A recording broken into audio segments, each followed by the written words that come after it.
Voltamos aqui então, né, dando seguimento ao nosso jogo duro, né, questões em exercício para o curso de delegado de polícia, né, para o concurso de delegado de polícia.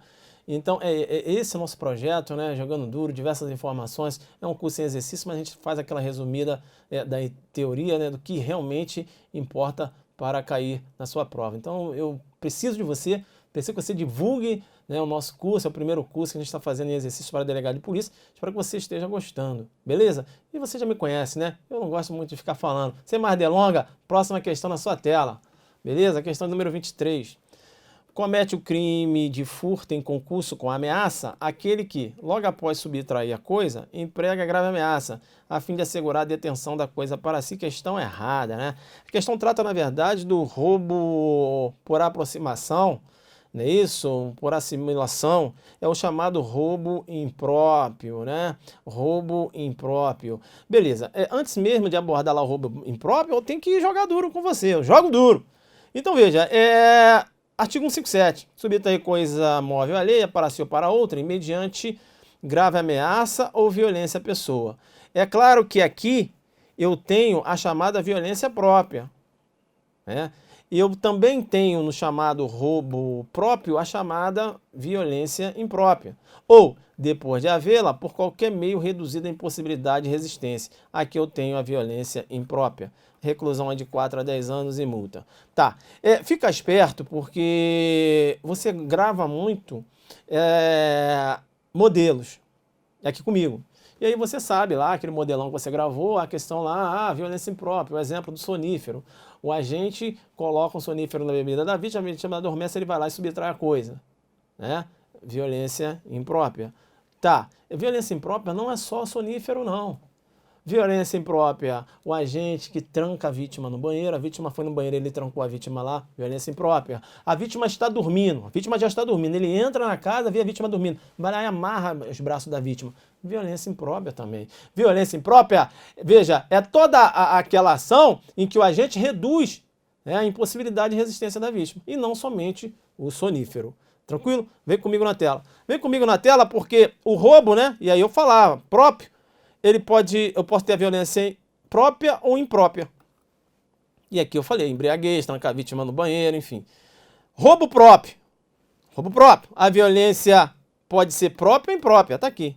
Violência própria ou imprópria. Agora, se liga, a violência é empregada antes da subtração da coisa. Antes da subtração da coisa, aqui comigo. Olha só o que eu vou explicar. O Tício colocou lá um sonífero, a vítima, sonífero na bebida da vítima, a vítima bebeu e adormeceu. Ele foi lá e subtraiu a coisa. Eu tenho roubo próprio com violência imprópria. Deu para você perceber que esse sonífero, que é a violência imprópria, eu empreguei antes de subtrair a coisa? Grita não, professor. Grita que é para você se ligar. Ah, tá. Tô ligado. Isso. Isso. Deu, entendi que foi antes. Beleza. Se liga agora no que eu vou falar. Agora o Tício se apoderou do relógio da Mévia. Ele está conversando com a Mévia, mas já pegou o relógio. Agora, rapaz, ele tem que sair daquele local ali. E ele fala, caramba, como eu vou sair daqui? Opa, vou fazer o seguinte, vou colocar um sonífero aqui na bebida da Mévia, ela vai adormecer, eu vou sair. Aí ele coloca um sonífero, a Mévia adormece e ele, de posse do relógio, sai do local. Eu tenho roubo próprio com violência imprópria nesse segundo exemplo? Não. Não por quê? Porque a violência imprópria aí foi empregada depois. Aí eu tenho furto. Se ligou? Então cuidado, sai do modelão. O que é sair do modelão? Ah, sonífero, roubo próprio com violência imprópria. Ele coloca um sonífero e inverte, ou seja, coloca o agente primeiro subtraindo a coisa e depois colocando um sonífero, e você está aí marcando roubo próprio com violência imprópria. Você vai errar. Isso é furto. Roubo próprio com violência imprópria só vai ocorrer se o agente empregar a violência imprópria antes da subtração. Vem comigo na tela. Vem comigo na tela, né? Então veja, é antes da subtração. E eu tenho lá o chamado roubo impróprio. Lá no roubo impróprio, aqui, ó, também chamado de por aproximação assimilação, o agente emprega a violência depois que ele subtraiu a coisa. Pera aí, professor. Pera aí, então. Pera aí, porque agora você me fez uma confusão. Vem comigo. Se você está falando que aí no roubo impróprio ele emprega a violência depois que ele subtraiu a coisa, e você tinha falado do lance de furto, calma.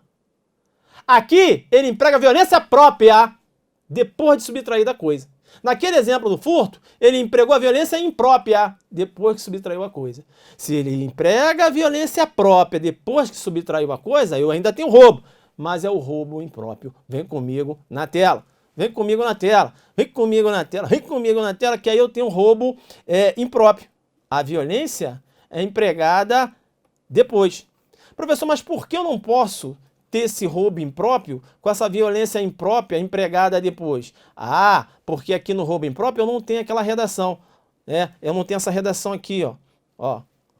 Depois de havê-la por qualquer meio reduzindo a impossibilidade de resistência. Aqui é violência imprópria. Vê se eu tenho isso aqui. Não tem essa redação aqui. Entendeu? Então, qual é a conclusão que você chega? No roubo impróprio, a violência sempre é própria. Admite apenas a violência própria. Caso ocorra a violência imprópria após a subtrair o objeto, teremos furto. Entenderam ou não? E se o agente emprega a violência após a tentativa de subtrair a coisa? Comigo aqui. Se liga.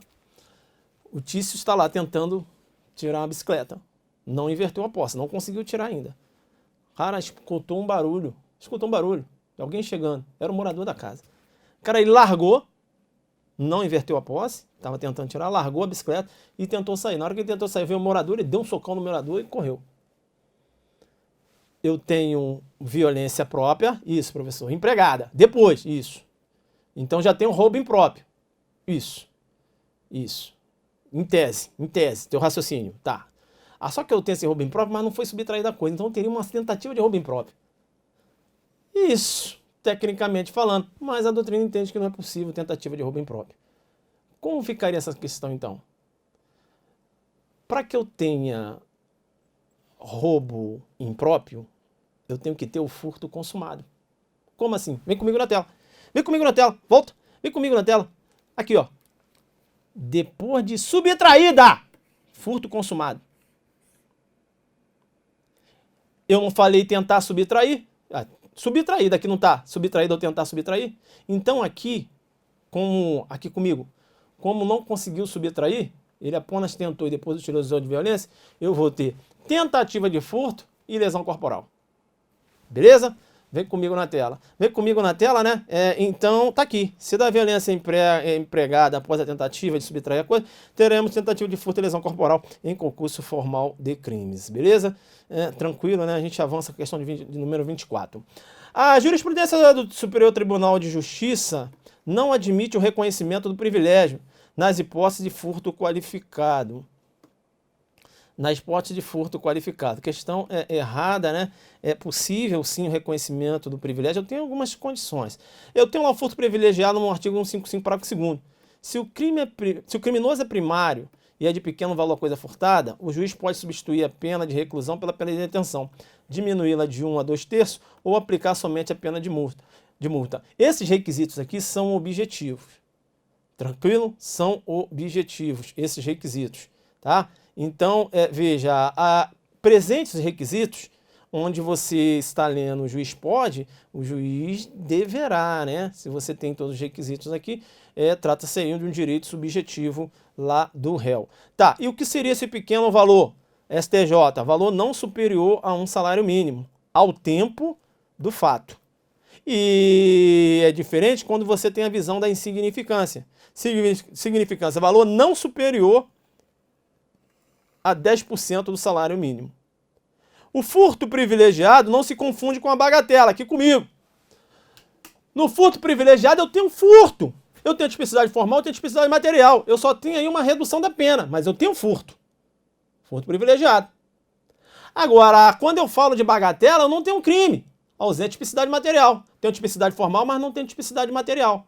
Entenderam ou não? Então não é a mesma coisa. Muito embora você tenha como pano de fundo o ínfimo valor do bem, quando se trata de furto privilegiado e quando se trata também lá da bagatela. Claro que na bagatela você tem outros requisitos, inclusive estabelecidos lá pelo STF, né, os requisitos objetivos e subjetivos pela doutrina, a gente vai ver isso mais à frente. Deu para entender isso? Então não confunda furto privilegiado com a bagatela.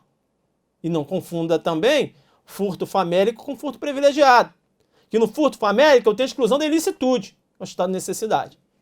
Deu para entender isso? Vem comigo na sua tela. Vem comigo na sua tela porque eu tenho a súmula 511 do STJ. Possibilidade da aplicação do furto qualificado, possibilidade da aplicação do privilégio, né, ao furto qualificado, desde que a qualificadora seja de ordem objetiva, meio de execução. Então, quais seriam as qualificadoras de ordem subjetiva? A doutrina aponta que de ordem subjetiva eu teria duas, né? Eu teria aqui o abuso de confiança e a fraude. Também seriam qualificadoras de ordem subjetiva. Nesse sentido, não poderia aí a aplicação do privilégio. Então, fica ligado nessa súmula 511 aqui do STJ. Eu, antes mesmo de avançar para a próxima questão, eu vou jogar duro com você. Aqui comigo. Já que eu falei de furto qualificado, eu vou fazer então. Será que é possível a aplicação do princípio da insignificância ao furto qualificado? Qual é a visão do STJ? Vem comigo na tela porque primeiro eu vou abordar o que vem a ser aí a insignificância. Vem comigo. Vem comigo porque, olha, o princípio da insignificância não tem previsão no Código Penal. É amplamente utilizado, mas não é positivado no Código Penal. Tranquilo? Decorreu lá dos estudos do professor Klaus Rocklissin, né? Aqui comigo, né? Rocklissin, que, veja, que tem aquela visão, a finalidade do direito penal é a tutela de bens jurídicos, que se contrapõe ao pensamento de Jacobs, que entende que, na verdade, a finalidade do direito penal é dar sustentáculo à ordem normativa. É reafirmar a ordem normativa na visão de Jacobs. Jacobs entende que a função do direito penal não é tutelar bens jurídicos. Para Rocklissin, não. Para Rocklissin, a finalidade do direito penal é tutelar bem jurídico. E é por isso que ele desenvolveu, né, a vertente, seguindo essa concepção, que foi desenvolvido o princípio da insignificância, que vai tratar da ofensa a bens jurídicos. Ora, se eu não tenho uma ofensa relevante, por que entender pela legitimação do reconhecimento do direito de punir do Estado? Joga pesado, vem comigo na tela. Vem comigo na tela porque, ainda falando do princípio da insignificância, vê a atuação do Estado quando a conduta não é capaz de lesar ou, no mínimo, colocar em perigo o bem jurídico tutelado pela norma penal.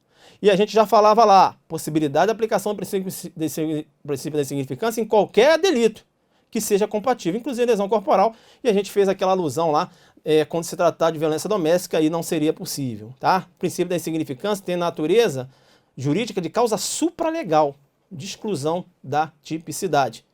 Excluir a tipicidade material e outros requisitos objetivos, né? Da insignificância, né? A mínima oficialidade da conduta do agente, nenhuma periculosidade social da ação, reduzido grau de reprovabilidade da conduta, reduzido grau de reprovabilidade do comportamento e a inexpressividade da lesão jurídica provocada, requisito estabelecido em 2004 lá pelo STF. Eu tenho dois requisitos que são subjetivos, apontados pela doutrina: a condição pessoal da vítima e o valor sentimental em relação ao bem que foi subtraído. É claro que eu não vou mergulhar aqui no princípio da insignificância, né? Aqui comigo, só dei uma passada, né? Falando rápido aqui, e enfim, já que eu abordei o princípio da insignificância. Além disso, eu ainda vou bater aqui, antes mesmo de passar para o julgado. Princípio da insignificância, que é a bagatela própria, que é a exclusão de tipicidade material, versus a denominada bagatela imprópria, que é a desnecessidade da pena. Vem comigo na tela. Bagatela própria versus bagatela imprópria. Princípio de insignificância, tu aqui, ó, é a bagatela própria. Quando eu trato de bagatela imprópria? Bagatela imprópria é a desnecessidade da aplicação da pena. O que diz o 59? O juiz, atendendo a culpabilidade dos agentes, conduta social, aí menciona aqui, ó, estabelecerá, conforme seja necessário, para o fim de reprovação, a pena só é aplicada, aqui comigo, 59, a pena só é aplicável se for necessário. Então, com esse base nesse princípio da bagatela imprópria, um exemplo, eu tenho o Tício, praticou um delito de roubo. Isso, delito de roubo, mediante grave ameaça com emprego de faca, levou o carro da vítima. Durante o processo, o Tício entrou para a igreja. Ele era viciado, entrou numa clínica de reabilitação. Chegou na época do julgamento, o juiz entendeu assim, cara, e outra coisa, ele devolveu o veículo também. Pô, o Tício devolveu o veículo, o Tício agora é evangélico, o Tício está na igreja, entrou na clínica de reabilitação, está reabilitado. Bem, peraí, o 59 menciona que, entre outros requisitos, eu tenho que verificar se é necessário aplicar a pena. Vou entender que não é necessário. E, a partir daí, não irei aplicar a pena. Eu estarei reconhecendo a chamada bagatela imprópria. É a desnecessidade da aplicação da pena. Onde é que tem fundamento a bagatela imprópria? No 59, quando ele fala lá. Né? O juiz, veja, quando necessário, conforme seja necessário, entendeu? E esse é o fundamento da chamada bagatela imprópria. Na bagatela imprópria, você pode raciocinar, inclusive, com roubo, com emprego de arma. Quando na bagatela própria, não há que se falar em aplicar a princípio de significância em roubo. Por quê? Porque, veja, a reprovabilidade da conduta no roubo é bem maior. Né? Eu tenho uma alta reprovabilidade da conduta. O agente subtrai a coisa empregando grave ameaça, essa conduta é altamente reprovável, diferente do furto, em que há subtração e eu não tenho violência e grave ameaça. Vem comigo na sua tela. Vem comigo na sua tela. Agora sim, eu passo para o julgado do STJ acerca do furto qualificado versus princípio de insignificância. O que decidiu o STJ?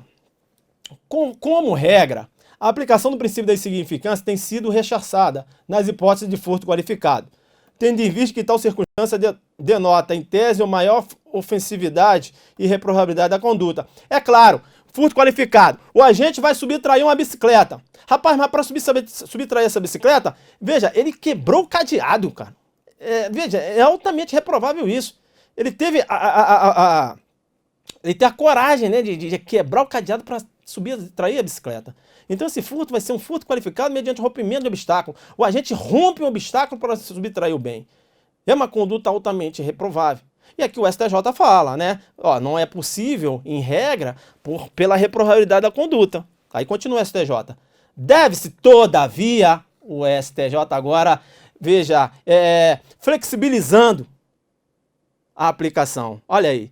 Deve-se, todavia, considerar as circunstâncias, peculiaridade de cada caso concreto, de maneira a verificar se, diante do quadro completo do delito, a conduta do agente representa a maior reprovabilidade a desautorizar a aplicação do princípio da insignificância. Aqui comigo, o STJ entende o seguinte: olha, via de regra não é possível, porque o furto é qualificado, eu teria uma maior reprovabilidade da conduta, mas vamos analisar cada caso, porque ele pode ter praticado o furto em concurso de agentes. Então, não teve rompimento de obstáculo, não teve utilização de explosivo, só agiu com outra pessoa. Será que essa conduta é tão reprovável? Eu sei que caracteriza um furto qualificado, mas será que é tão reprovável? E aí o STJ vem admitindo a aplicação do princípio de insignificância, por exemplo, quando praticado o furto em concurso de pessoas. Então, veja, há uma flexibilização por parte do STJ nesse sentido. Beleza? Tranquilo? Vem comigo na tela. Agora sim, né? Joguei duro, respondi lá a pergunta, fiz uma passada lá, tratando da bagatela própria, bagatela imprópria, jogamos duro, falamos aqui dos requisitos, joguei duro para a questão de número 25, que a pegada é essa. Vambora. Mévio, durante a madrugada, mediante arrombamento, invadiu a casa de Túlio e subtraiu o veículo da vítima. Aí eu já tenho, né, um furto qualificado, né, mediante rompimento de obstáculo. E foi de madrugada, olha aí. Tem uma causinha de aumento aí, vamos lá.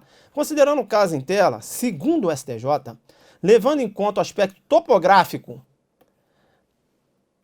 a incompatibilidade entre a qualificadora rompimento de obstáculo e a majorante repouso noturno, devendo o Mévio, portanto, responder pelo furto qualificado pelo rompimento de obstáculos sem a incidência da citada majorante. Professor, questão difícil. Falou uma questão de topográfico. Caramba, não entendi essa questão. Aqui comigo. Vamos lá. Furto, 155. Beleza? Tranquilo. Logo embaixo, eu tenho o repouso noturno. Não tem? Parágrafo primeiro? Sim. Sim. E lá no parágrafo 4º, eu tenho as qualificadoras. Sim. Topograficamente quer dizer de posição. A causa de aumento, ela está abaixo das qualificadoras ou acima das qualificadoras? Está acima das qualificadoras e abaixo do furto simples. Ora, então, a causa de aumento se aplica só ao furto simples e não ao furto qualificado. Porque se o legislador desejasse aplicar o furto qualificado, colocaria a causa de aumento embaixo. Que aí tanto abarcaria o simples como o furto qualificado. Essa é a primeira corrente, inclusive uma corrente sustentada pelo STJ durante muito tempo. É a corrente da sua prova? Não. STJ, mudança de entendimento. Aspecto topográfico da causa de aumento, o fato da causa de aumento estar acima das qualificadoras não impede a incidência da causa de aumento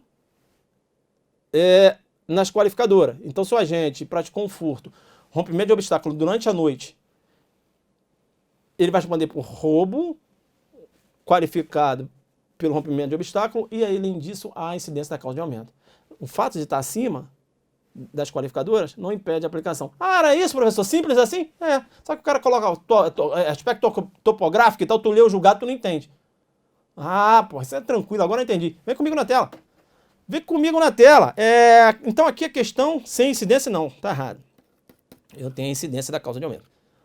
Né? Então aqui que eu falei, aqui ó, repouso noturno. Parágrafo primeiro, ó. Aumenta a pena de 1/3 se o crime é praticado durante repouso noturno. Aqui, ó, parágrafo primeiro, aí está acima da qualificadora. As qualificadoras estão abaixo, entendeu? Aí o entendimento da outra corrente é que só aplica aqui, no furto simples. Não, STJ, tanto no simples como no furto qualificado. Ó, STJ, a causa de aumento prevista no parágrafo primeiro, no 155, repouso noturno, é aplicável tanto à forma simples, caput, como quanto à forma qualificada do parágrafo 4º do delito de furto, julgado lá em 2014.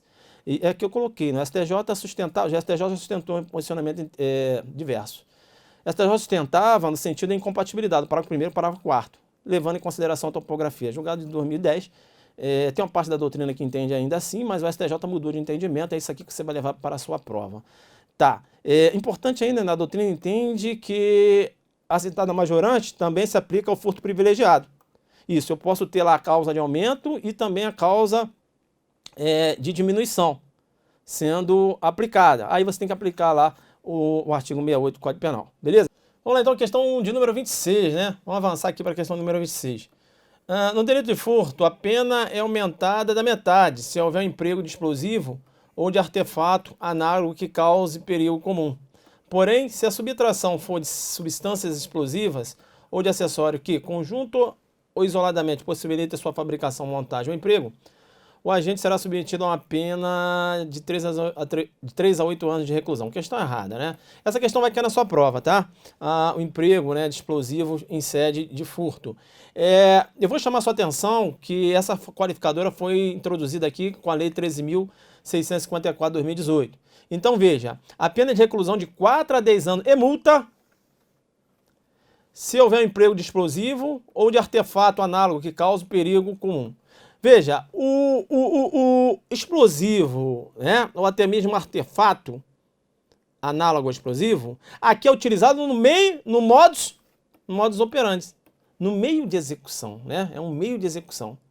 Eu vou chamar a sua atenção, porque esse furto qualificado, com emprego de explosivo ou artefato análogo, foi elevado à categoria de crimes hediondos pela Lei 13.964, que é o pacote anticrime. Beleza? E aqui o legislador papou uma mosca. O legislador papou uma mosca comigo aqui. Ele papou uma mosca porque ele já vive papando mosca, né? Foi lá no induzimento de suicídio, enfim. Aqui ele papou por quê? Papou porque lá no roubo, eu tenho um roubo majorado, né? Quando o agente subtrai, mediante grave ameaça, se utilizando inclusive de explosivos. O roubo é majorado lá. Mas esse roubo majorado não foi elevado à categoria de crimes hediondos. O roubo é uma conduta muito mais reprovável, muito mais reprovável, né? Não foi elevada à categoria de crimes hediondos e o furto, sim, quando do emprego de explosivos. Fica ligado aí. Vem comigo na tela. Vem comigo na tela porque antes o STJ entendia que a gente deveria responder por furto simples e o crime de explosão majorada. Artigo 251, em concurso material. Antes, né, esse subtração em que o agente se utilizava de explosivo, você tinha muito esses exemplos, né, nos bancos, e aí utilizava de explosivo, até mesmo nos caixas eletrônicos, você tinha aí esse entendimento, né, de furto mais o crime de explosão. Tranquilo? Tá. Veja que eu tenho ainda a pena de reclusão de 4 a 10 anos e multa se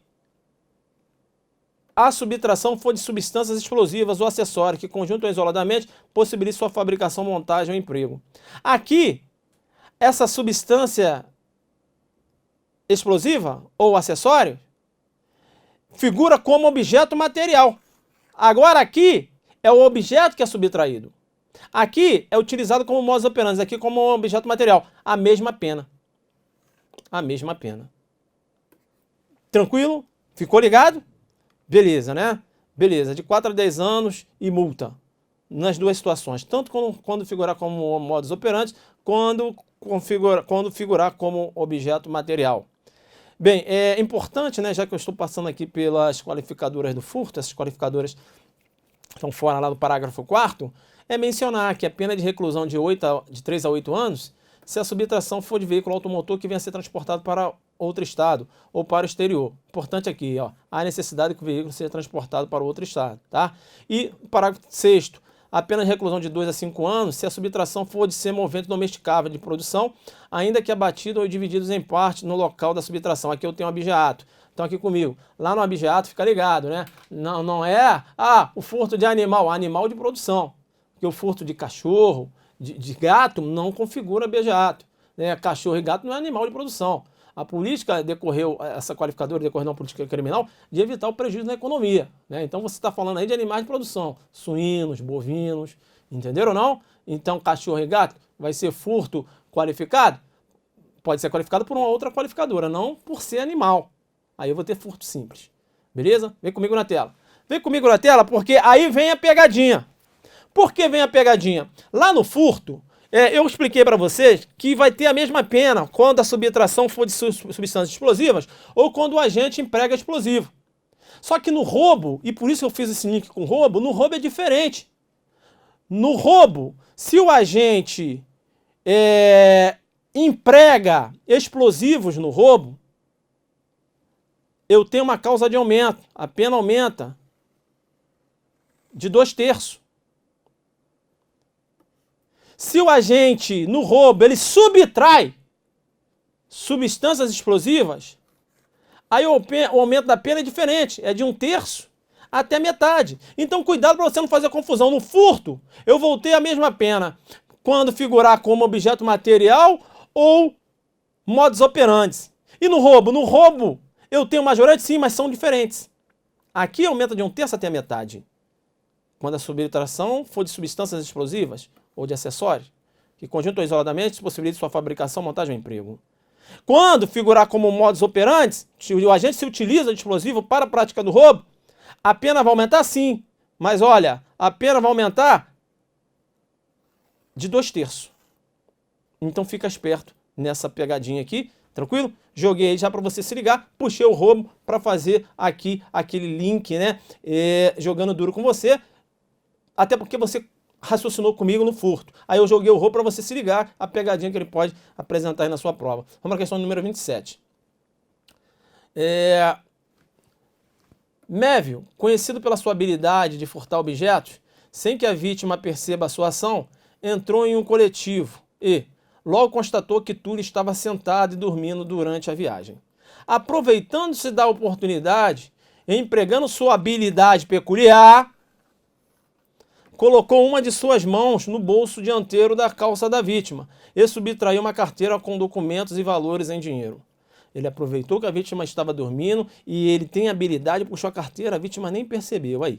Logo em seguida, Mévio desceu em um ponto de parada e rapidamente se evadiu do local. Diante do contexto fático, acima exposto, segundo a doutrina, considerando que Mévio subtraiu a réis utilizando-se de habilidade específica e sem que a vítima percebesse, este deve responder pela prática do delito de furto qualificado mediante o emprego de destreza. Questão errada. Professor, como assim? Ele empregou a destreza, a questão menciona. Aqui comigo. Veja, o agente, né? Aquela destreza, aquela habilidade que ele tem sem a vítima perceber. Agora, a vítima em condição normal. Como assim? Se a vítima se encontra dormindo ou a vítima está embriagada, eu não tenho como aferir a destreza do agente. Entendeu? O furto só será qualificado mediante destreza se eu tenho uma vítima em condição normal e o cara puxa a carteira e a vítima nem percebe. Entenderam ou não? Se eu tenho uma vítima dormindo, uma vítima embriagada, não vai caracterizar a qualificadora destreza. Eu posso ter um furto simples aí. Deu para entender? Vem comigo na tela. Se ligou? Então veja, mediante destreza. Tá aqui, né? Inciso 2. Destreza é a habilidade física ou manual do agente que lhe permite subtrair o bem que a vítima traz consigo, sem que ela perceba. Então a vítima tem que se encontrar na condição normal. Se a vítima está embriagada dormindo, como é que eu vou poder avaliar se o agente se utilizou de habilidade que a vítima nem percebeu para incidir a qualificadora? E continua. É o que acontece com os batedores de carteira ao pegar objetos nos bolsos ou nas bolsas das vítimas, como carteira, celular, dinheiro, etc. E aí tem um julgado aqui do STJ. No crime de furto não deve ser reconhecida a qualificadora destreza, caso ainda exista comprovação aí, ó, de que o agente tenha se utilizado, né, de especial e incomum habilidade para subtrair a coisa, que se encontrava na posse da vítima sem despertar-lhe a atenção. Entendeu? A vítima dormindo, vítima embriagada, como eu posso avaliar a destreza? Olha aí, né, a destreza. Destreza, para fins de furto qualificado, é a especial habilidade física ou manual, que permite ao agente subtrair bens em poder direto da vítima, sem que ela perceba o furto. É o chamado punguista, né? Decisão interessante aqui essa do STJ. Deixa eu te chamar aqui. Então, fica ligado no lance da destreza. Tá, vamos lá. Tá puxando a carteira. A vítima em condição normal. Na hora que está puxando a carteira, a vítima percebeu. Opa, percebeu? Ó, minha carteira aí. Ele ainda não inverteu a posse. Eu tenho tentativa de furto simples. Professor, não seria destreza? Não. Por quê? Porque se a vítima percebeu, é porque a habilidade dele não foi suficiente para caracterizar, ainda que seja tentativa de destreza. Entendeu? O professor poderia ter uma tentativa de furto qualificado pela destreza? Tentativa, sim. Ele tá puxando, não tá? A vítima não tá percebendo, assim, mas uma outra pessoa percebe. Olha aí, ó, opa! Aí seria tentativa, né? Ah, tá. Professor, e se ele puxou a carteira e saiu correndo e uma outra pessoa percebeu? Aí eu já tenho a destreza consumada. Como assim? Correu a inversão da posse, ele já estava correndo, teoria da Mócio. Deu para entender isso? Essa é a pegada, né? É isso aí. Vem comigo na tela, né? Vem comigo na tela. Então fica esperto em relação à destreza, beleza? Comigo aqui então, vamos fazer um intervalo, né? Vamos fazer um intervalo aí e a gente volta aí na próxima questão, beleza? Um abraço.